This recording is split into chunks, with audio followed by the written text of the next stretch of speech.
Hello mga ka-kitchen, magandang araw. For today's video, gagawa po tayo ngayon ng creamy macaroni salad. Bali, 1 kilo pong recipe ang gagawin natin ngayon. Kaya ano pang hinihintay, simulan na po natin. Sa malinis na kawali, meron po tayo 4 na litrong tubig. Tapos nilagyan ko po ng 1 tablespoon po na asin. At syempre po, hindi po natin kalimutang maglagay ng oil sa ating tubig para hindi po didikit ang ating macaroni pasta kapag niluluto na po natin ito. At kapag kumukulo na po ang inyong tubig, tsaka nyo po ilagay ang inyong elbow macaroni pasta. And this recipe is 1 kilo po itong niluluto ko. Nasa 1,000 grams po ito. Pagkatapos, mix lang po natin ito saglit para make sure po na lahat po ay nakalubog sa tubig yung ating pasta. At atin na po itong takpan at lulutuin po natin ito sa 10 to 12 minutes na sa katamtaman lang po ang lakas ng inyong apoy. After 12 minutes, chinek ko po at luto na po ang ating macaroni pasta. Malambot na po ito at atin lang po itong iset aside. Pagkatapos, nagbukas na po ako nitong lata ng ating creme densada. 3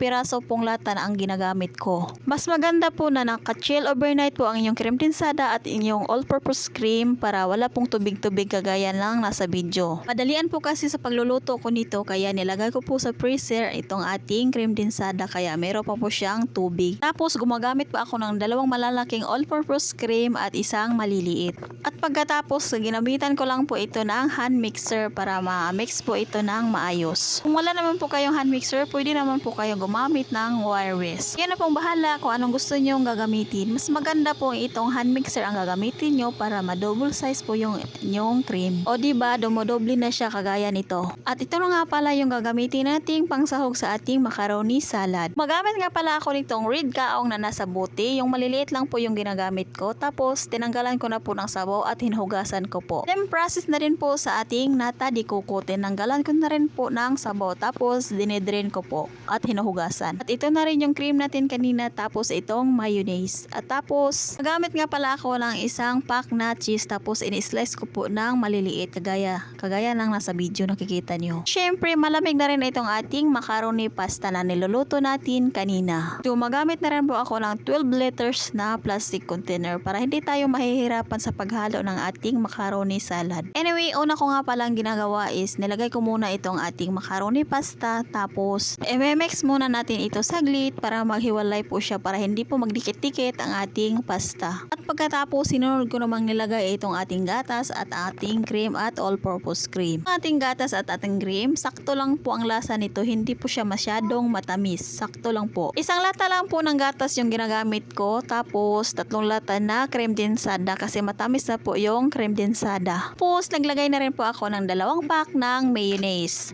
Depende na po yan sa inyo kung anong gusto nyong panlasa. Kung gusto nyo pa na masyado siyang matamis, lagyan nyo lang po ng gatas. Kayo na pong bahala. Tapos, sinunod ko namang itong ating fruit mix na nilagay at saka itong nata de coco at saka kaong. Tingnan nyo nga naman, napaka-colorful po nitong ating macaroni salad. At syempre po, hindi po tayo mapapahuli dito sa ating pasas. Mas maraming pasas, mas masyadong masarap. O, diba? Saan ka pa? Pagkatapos, sinunod ko namang itong ating cheese na in-slice ko po siya ng maliliit kagaya nito.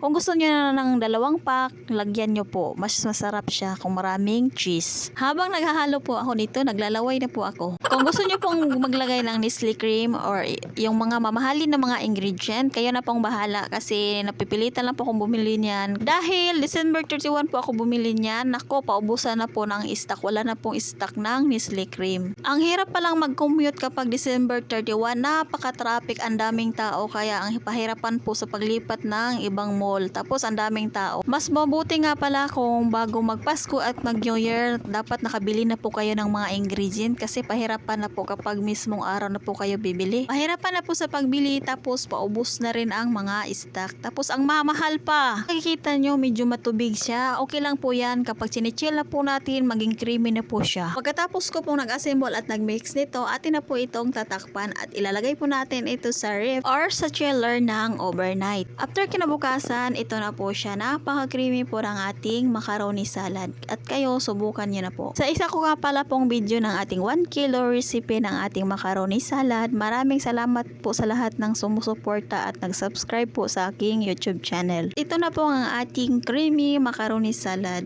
At salamat po sa inyong panonood. Ang recipe nga pala nito ay ilalagay ko po dito sa ating description box or sa ating comment section. Paki-screenshot na lang po sa ating recipe. Happy New Year everyone at God bless us all.